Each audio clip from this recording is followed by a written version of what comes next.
guys! Welcome back sa aking channel. So sa video na to, isi-share ko sa inyo kung paano nga ba mag-cancel ng order dito nga kay Shopee. Kaya naman kung interesado kayong malaman, tara na't umpisahan na natin. So first step, itap lang natin ang ating mga Shopee app.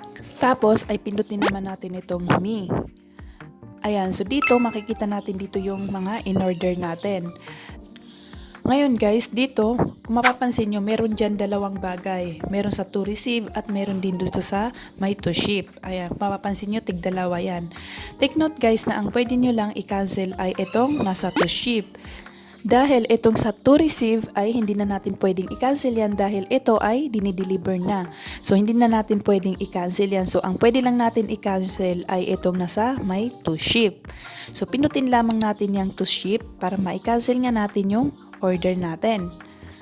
Ayan, so pagkapindot nga natin nun ay kung mapapansin nyo guys, ayan, meron akong dalawang order na magkaparehas. So ngayon, bala ko nga i-cancel itong isa dahil na doble. So para ma-cancel natin yan ay pindutin lamang natin yung mismong item. Pagkapindot natin yan ay ganito naman yung lalabas.